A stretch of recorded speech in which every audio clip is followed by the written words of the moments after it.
It was a cold, quiet night in the small town of Whispering Pines. The town had always been a place where nothing much happened. Nestled in the dense forests of New England, it was the kind of town where everyone knew everyone, and the biggest event of the year was the annual Harvest Festival. But that night, as the clock ticked closer to midnight, something sinister was brewing. Lisa Reynolds was alone in the dimly lit office of the Whispering Pines Emergency Dispatch Center. She had been working the night shift for years, and the monotony of the job had long since worn her down. The nights were usually quiet, with the occasional call about a deer in the road or a noise complaint from one of the town's few bars. But that night, the silence was different. It was heavy, oppressive, as if the darkness outside was pressing in on the small building. She had just taken a sip of her lukewarm coffee when the phone rang. The sound was jarring, cutting through the silence like a knife. Lisa set her cup down and reached for the receiver, her hand trembling slightly. Whispering Pines Emergency Services, what's your emergency? For a moment, there was nothing. Just silence.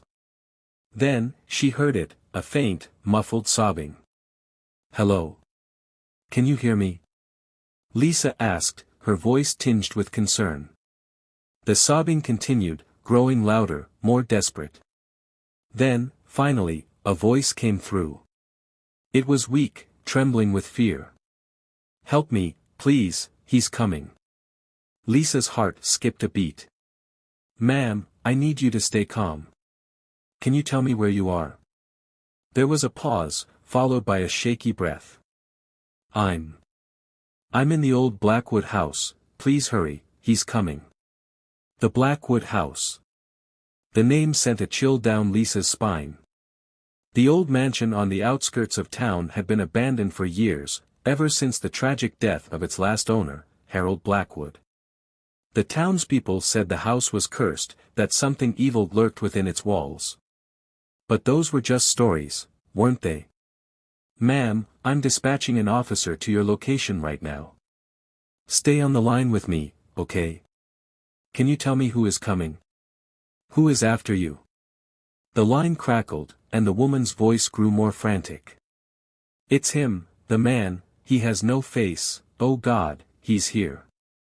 There was a loud crash, followed by a scream that made Lisa's blood run cold. Then, just as suddenly as it had begun, the line went dead. Lisa's hands were shaking as she fumbled to dispatch Officer Mike Carter, the only officer on duty that night, to the Blackwood house. As she did, a cold dread settled over her. This wasn't just another prank call. Something was very wrong. Officer Mike Carter had been with the Whispering Pines Police Department for nearly 20 years.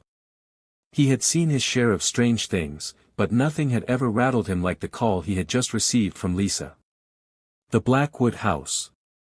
Everyone in town knew the stories, the whispers of strange happenings, of people who had gone in and never come out. But Mike wasn't one to believe in ghost stories. He was a man of logic and reason, and he intended to prove that this was just another case of a trespasser in an old, abandoned house. The drive to the mansion was short, but as Mike turned onto the narrow, tree-lined road that led to the house, he couldn't shake the feeling of unease that had settled in his gut. The trees seemed to close in around him, their branches twisting and curling like skeletal fingers. The headlights of his patrol car barely pierced the darkness, and the old house loomed ahead like a specter in the night. He pulled up to the front of the mansion, his headlights casting long, eerie shadows across the overgrown lawn. The house was even more imposing up close. Its once grand exterior was now cracked and crumbling, with ivy creeping up the walls like a cancer. The windows were dark, the front door slightly ajar, swaying in the cold night breeze. Mike stepped out of his car, his breath misting in the air. The silence was deafening, broken only by the distant hoot of an owl. He reached for his flashlight and drew his gun, his instincts telling him to be prepared for anything. He approached the front door cautiously, shining his flashlight into the dark interior. The house was still, the only sound the creak of the floorboards under his boots. Whispering Pines Police, he called out. Is anyone here? There was no response, just the hollow echo of his voice bouncing off the walls. Mike stepped inside, his flashlight cutting through the thick darkness. The air was stale, heavy with the scent of mildew and decay. The old mansion was a maze of narrow hallways and grand, empty rooms, all of them shrouded in shadows. As he made his way deeper into the house, the temperature seemed to drop, the air growing colder with each step.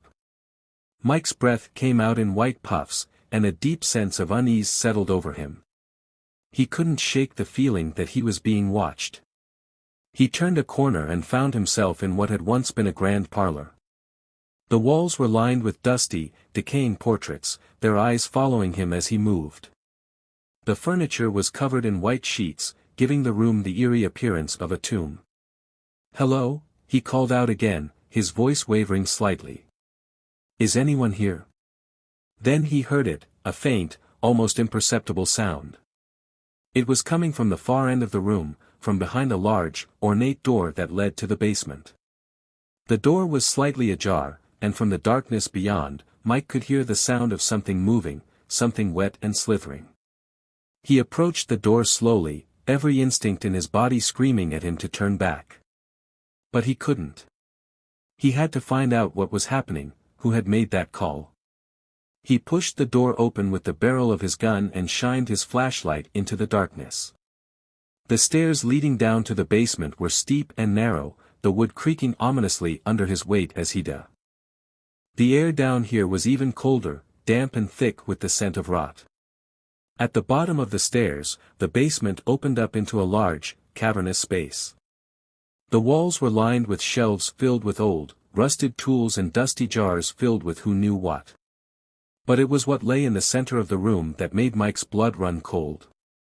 A large, circular hole had been dug into the earth, the edges lined with rough, jagged stones. The hole was deep, so deep that his flashlight couldn't reach the bottom. But he could hear something down there, something moving, something alive. As he stepped closer to the edge, he saw it, a hand, pale and thin, reaching up from the darkness, followed by another, and then another. The hands clawed at the sides of the hole, pulling up bodies, twisted, emaciated figures with hollow eyes and gaping mouths. They crawled out of the darkness, their movements jerky and unnatural, like puppets on strings. Mike stumbled back, his heart pounding in his chest. This couldn't be real. It had to be some kind of nightmare.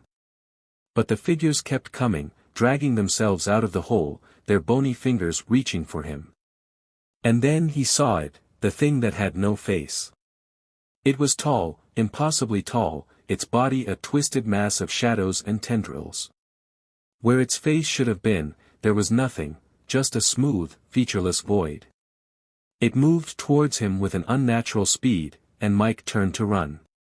But the figures had already surrounded him, their cold, bony hands grabbing at his legs, pulling him down to the ground. He screamed, the sound echoing through the empty house, but there was no one to hear him. The next morning, Lisa sat at her desk, staring at the blinking cursor on her computer screen. She hadn't slept at all, her mind racing with thoughts of the call from the night before. Officer Carter hadn't reported back, and no one had been able to reach him. The police chief had already dispatched a search team, but Lisa knew deep down that something terrible had happened. As she sat there, trying to make sense of it all, the phone rang again. She jumped, her heart racing, and hesitated for a moment before picking it up. Whispering Pines Emergency Services, what's your emergency? There was silence on the other end, followed by a faint, static-filled voice. Lisa, help me. Her blood ran cold. It was Officer Carter's voice. Mike? Mike, is that you?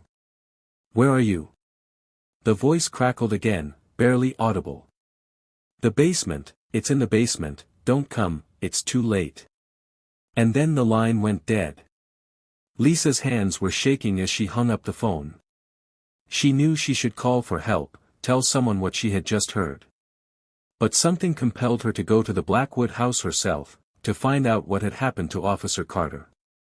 She grabbed her coat and keys and left the office, her mind racing with fear and determination. She had to know the truth, no matter how terrifying it might be. The drive to the Blackwood house was a blur. When she arrived, the sight of Officer Carter's patrol car parked in front of the mansion sent a jolt of fear through her. She parked her car next to his and stepped out, the cold air biting at her skin. The front door of the mansion was still ajar, just as Mike had described. Lisa hesitated for a moment, then pushed the door open and stepped inside. The house was silent, the air heavy with the same oppressive darkness that Mike had felt. Lisa's flashlight cut through the gloom as she made her way through the grand parlor and down the hallway, towards the basement door. She stopped in front of the door, her heart pounding in her chest. She could feel the same cold dread that Mike had felt, the same sense that something was watching her, waiting for her. But she had to know. She had to find out what had happened. She pushed the door open and descended the stairs, the wood creaking under her weight. The basement was just as Mike had described it, dark and cold, the air thick with the scent of rot. And then she saw it, the hole in the center of the room, the same hole that Mike had described. But it was empty now, just a dark, gaping void in the earth. Lisa stepped closer, her flashlight flickering as she shined it into the darkness.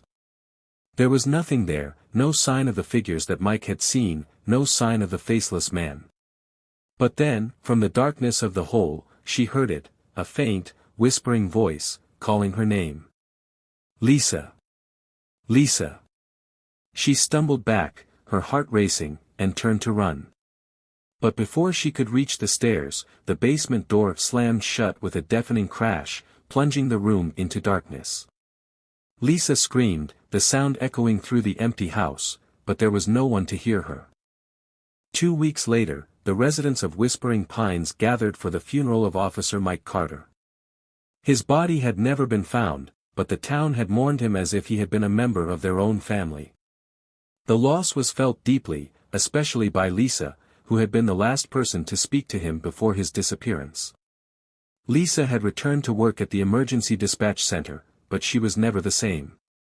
The nights were filled with terror, with the memory of that final call haunting her every waking moment. She knew that something evil had taken Mike, something that lurked in the shadows of the Blackwood house. One night, as she sat alone in the office, the phone rang again. Lisa's hand trembled as she reached for the receiver, a cold dread settling over her. Whispering Pines Emergency Services, what's your emergency? There was silence on the other end, followed by a faint, static-filled voice. Lisa, he's here, it's too late. It was her own voice. Lisa's blood ran cold as the line went dead, the phone slipping from her hand. She knew what was coming, knew that there was no escaping it. The last thing she heard was the sound of the door creaking open behind her, and the soft, echoing footsteps of the faceless man. The town of Whispering Pines never saw Lisa again. The emergency dispatch center was found empty the next morning, the phone still off the hook, the chair at her desk overturned. The Blackwood house was eventually demolished, the land left to be reclaimed by the forest. But some say that on cold, quiet nights, if you listen closely, you can still hear the faint sound of a phone ringing, and the whisper of a voice calling for help from beyond the grave.